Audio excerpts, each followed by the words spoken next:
బల్కంపేట ఎల్లమ్మ తల్లి కళ్యాణం సందర్భంగా కళ్యాణం టికెట్లు పాస్ల విషయంలో గందరగోళం నెలకొంది. టికెట్ల విషయంలో ఆలయ ఈవోను స్థానికులు నిలదీశారు. ఎల్లమ్మ కళ్యాణం టికెట్లతో పాటు ఎంట్రీ టికెట్లు ఇవ్వకపోవడంపై స్థానికులు ఆగ్రహం వ్యక్తం చేశారు. ప్రతి ఏడాది సాధారణ భక్తులకు టికెట్లు ఇవ్వడం లేదని స్థానికులు మండిపడ్డారు.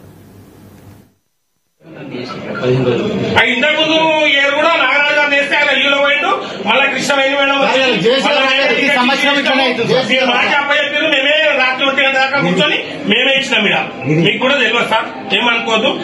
ఇప్పుడు 3000 రూపీస్ టికెట్ కళ్యాణం ఉంది. మెంబర్లకు అందరికీ ఏమున్నదో అది ఇచ్చేసేయండి. మేము రాము ఇక్కడికి, అక్కడే ఉంటాం బయట. పంచుకోం బస్ మా స్లమ్ ఏరియా పంచుకోము. ఒక్కరు అడుగులాగా మీరు వేరే వాళ్ళకి అందరికి ఇచ్చి మీకు ఎందుకు ఇలా అంటే ఏం చెప్పుకోవాలి?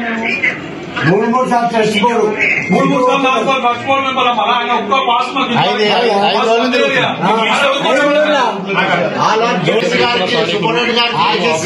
చైర్మన్ గారికి అందరికి ఇచ్చినాం.